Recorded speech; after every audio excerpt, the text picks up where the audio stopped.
తుఫాను దెబ్బకు ఈ గోదావరి జిల్లాలైతే ఒక్కసారిగా అతలాకుతలం అయిపోయినాయి. భారీగా ప్రాణ నష్టం అయితే జరగలేదు కానీ ప్రాణాలను కాపాడుకునే పరిస్థితిలో ఆ ఈదురు గాలి దెబ్బకు అలాగే వాగులు వంకలు పొంగి ప్రవహించినప్పుడు చాలామంది తమ ప్రాణాలను అరచేతిలో పెట్టుకొని జీవించారు. అయితే ఒక వ్యక్తి ప్రకాశం జిల్లాలో ఏకంగా రాత్రంతా వేప చెట్టుపైనే ఉండి తన ప్రాణాలను అయితే తాను రక్షించుకున్నాడు. ఉధృతంగా ప్రవహిస్తున్న వాగులో కొట్టుకుపోయిన ఓ యువకుడు చివరకు వేప చెట్టు ఆసరాతో ప్రాణాలు దక్కించుకున్నాడు. ఈ ఘటన ప్రకాశం జిల్లా పొన్నలూరు సమీపంలో జరిగింది.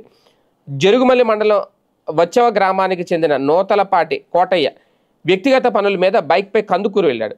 అక్కడ పనులు ముగించుకొని సాయంత్రం 6 గంటల సమయంలో పొన్నలూరు చేరుకున్నాడు. అక్కడి నుంచి వచ్చవకు బయలుదేరగా నాగిరెడ్డిపాలెం వద్దకు వచ్చేసరికి ఓవి రోడ్డుపై గొరిసెల వాగు ఉధృతంగా ప్రవహిస్తుంది.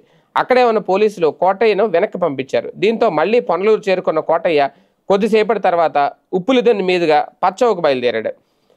అప్పటికే చీకటి పడిపోవడంతో పొన్నలూరు ఉప్పులదిన్నె మధ్య ఉధృతంగా ప్రవహిస్తున్న గొరిసెల వాగుని గమనించలేదు. దీంతో ముందుకెళ్ళిపోయాడు. కొంత దూరం వెళ్ళిన తర్వాత ప్రవాహం పెరిగి బైక్తో సహా కొట్టుకుపోయాడు. సుమారు కిలోమీటర్ తర్వాత చేతికి వేప చెట్టు తగలడంతో దాన్ని పట్టుకొని పైకి ఎక్కి కూర్చున్నాడు. రాత్రి అంతా భారీ వర్షంలో ఆ చెట్టు పైన బిక్కుమంటూ గడిపాడు.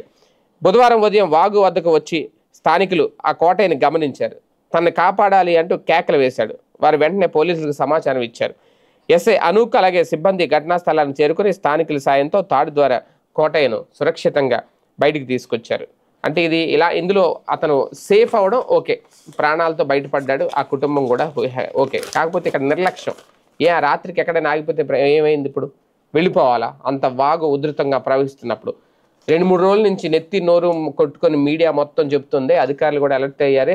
స్వయంగా చంద్రబాబు నాయుడు గారు చెప్తున్నారే, తుఫాన్ వస్తుంది, జాగ్రత్తగా ఉండండి, ఈదురుగాలు వస్తాయి, తీరం దాటే సమయంలో చాలా ప్రమాదం జరుగుతుంది, మొత్తం అన్ని పత్రికలు అన్ని మీడియాలు రాస్తున్నాయి. అయినా సరే ఏంటి నిర్లక్ష్యం? వాగే కదా అని వెళ్ళిపోవడం. ఇప్పుడు బతికి బట్ట కట్టాడు కాబట్టి సరిపోయింది. లేదు ఏదైనా అయితే మొత్తం ఆ కుటుంబం మొత్తం రోడ్డును పడుతుంది. ఆ కుటుంబంలో ఒక అతిపెద్ద విషాదం అవుతుంది. ఇలాంటి తుఫాన్లు ఇలాంటి విపత్తులు సంభవించినప్పుడు ప్రభుత్వం చేసే హెచ్చరికలను ఖచ్చితంగా పట్టించుకోవాలి, పాటించాలి. లెక్కలేని తనంతో గనక వ్యవహరిస్తే ఇలాగే ప్రాణాల మీద తెచ్చుకోవాల్సి వస్తుంది.